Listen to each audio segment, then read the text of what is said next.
A lo largo de la historia ha habido diversas formas de protesta, pero hay una especialmente llamativa que ha estado presente en muchos eventos históricos muy relevantes. ¿De cuál estamos hablando y en qué consiste realmente?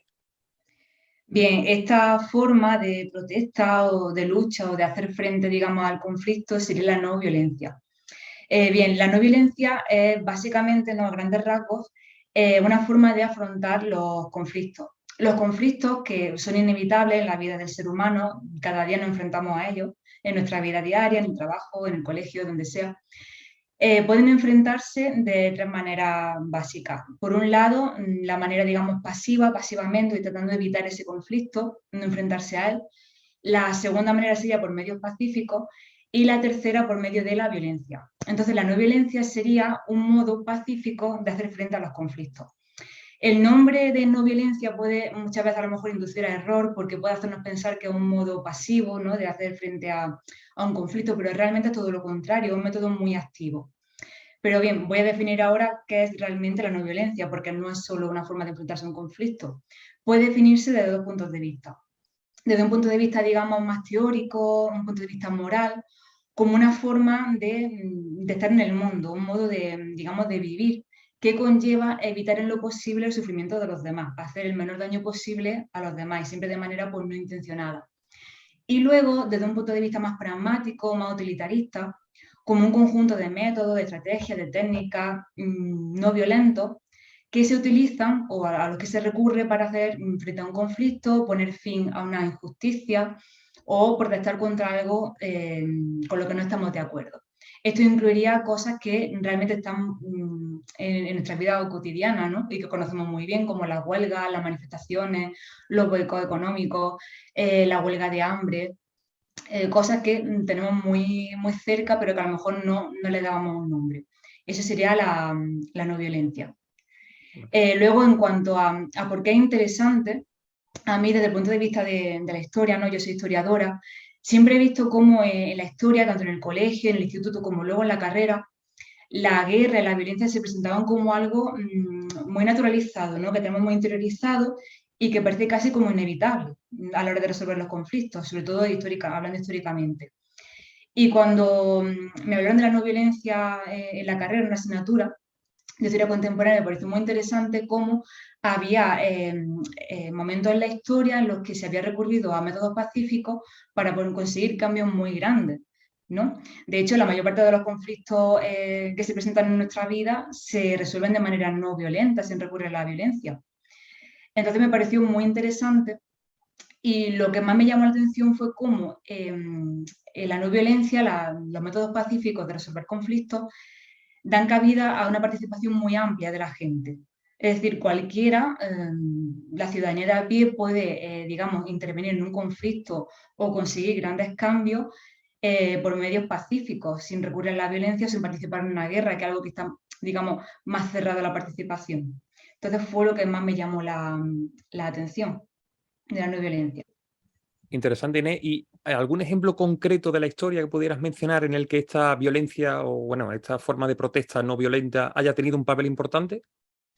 Sí, bueno, podría hablar quizá de los dos más conocidos, que son los de Gandhi, ¿no?, los personajes de Gandhi y de Martin Luther King.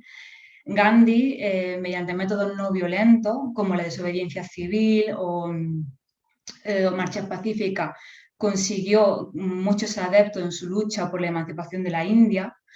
Y Martin Luther King aprendió muchísimo de Gandhi e incorporó su filosofía de vida, sus métodos, y luego lo aplicó en la lucha por los derechos civiles de la población negra en Estados Unidos.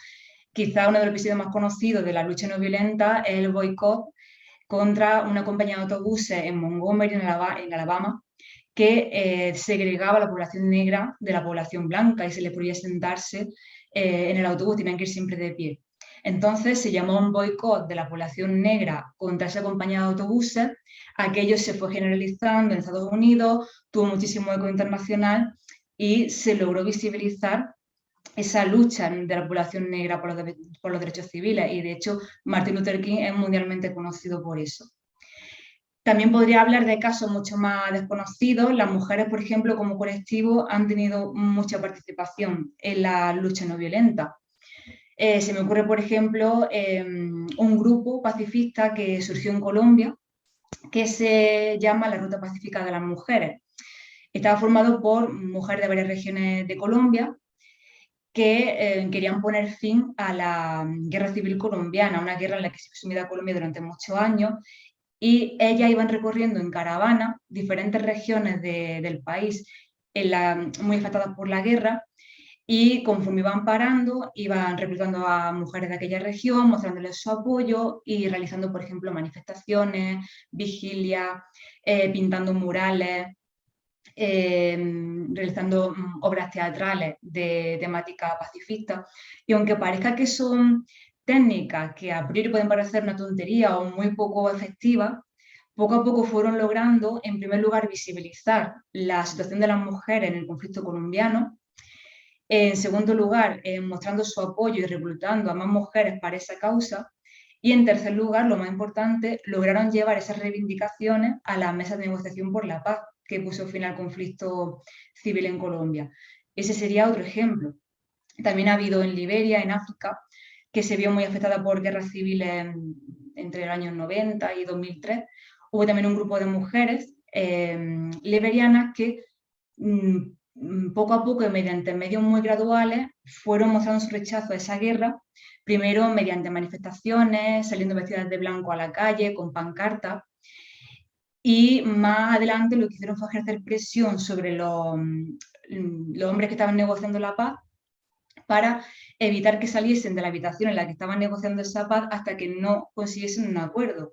Se encerraron en el edificio, ocuparon el vestíbulo y consiguieron, ejerciendo presión sobre ellos, que no saliesen de ese cuarto hasta que no lograsen firmar un acuerdo de paz en firme.